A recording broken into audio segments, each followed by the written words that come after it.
Hi everyone, my name is Andres Hernandez. I am a doctor from Colombia and intercultural communication consultant.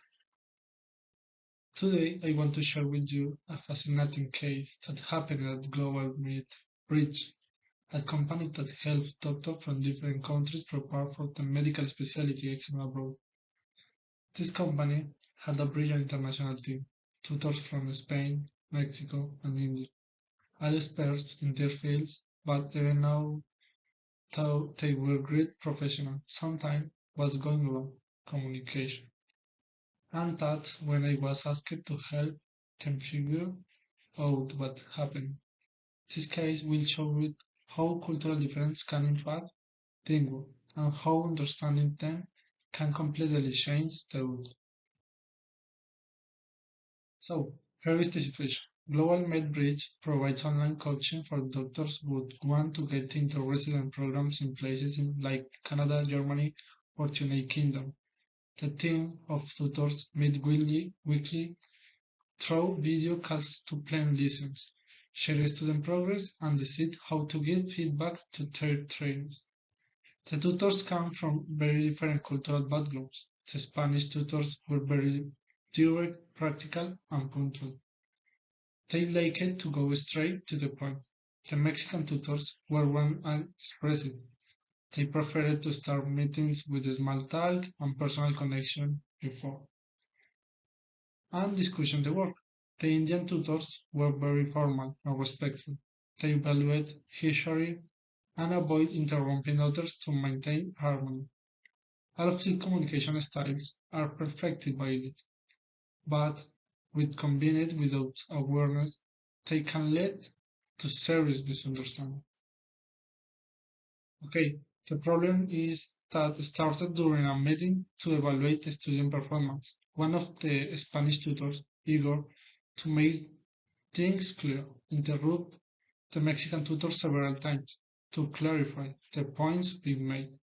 The Mexican tutors felt disrespect, thinking the Spanish was being read. Meanwhile, the Indian tutor remained silent throughout the meeting, not because he didn't have ideas, but because he didn't want to contradict his colleagues who listened. After the meeting, the tension was obvious. The Spanish tutor said, "We're wasting time with so much talking. We need results." The Mexican tutor replied, "You never let anyone finish." And the Indian tutor politely just said, "Maybe we should stop the discussion," and send an email instead. The disagreement grew until the company's director decided to call me and ask for help. When I analyzed the situation, I realized the problems weren't just personalities. It was culture. The Spanish tutor came from a low context, individualistic culture where being direct means being honest and efficient.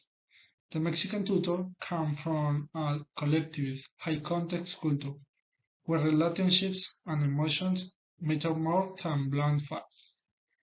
And the Indian tutors come from a high power distance culture where hierarchy and respect guide interaction. So, in one same conversation, each person was using a totally different cultural language. What one person saw as clear and efficient, another interpreted as aggressive, and what one considered polite silence, another precise or lack of interest. This is classic example of intercultural missing communication, and it happens all the time in global health settings. The good news is it can be solved with awareness, empathy, and structure. To fix this, I proposed a three-step of plan. The step one, we organized an intercultural communication workshop. In that sessions, each tutor shared how feedback is typically given in their own culture. For example, in Spain, people often value directness. They think saying things clearly saves time. In Mexico, feedback is usually obtained with positive comments. In India, it's common to use very polite and indirect language to maintain the harmony. Once they heard each other's perspective, they began to understand that no one was trying to be rude. They were just communication differently.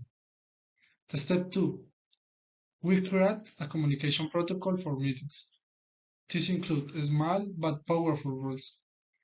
Always start with a quick friendly greeting before getting into the task.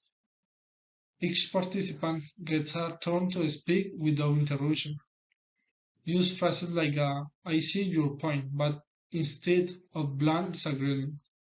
Summarize decisions before closing the meeting. We also agreed that feedback to students will combine two best of each style. Directness from Spain, empathy from Mexico, and respect for India. The step 3. We introduce a rotating moderator in every meeting. Someone new each week to keep time. Ensure everyone participates and remind the team of the communication rules. These simple changes give all a voice equal importance and prevented one cultural from dominating the conversation. After just of 1 month, the results were impressive. The meetings that used to be chaotic became structured and friendly. The Spanish tutors said they finally fully understood that people were listening, not just reacting emotionally.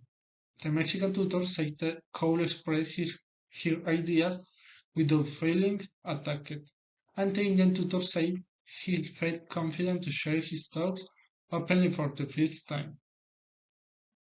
Even the students noticed the change.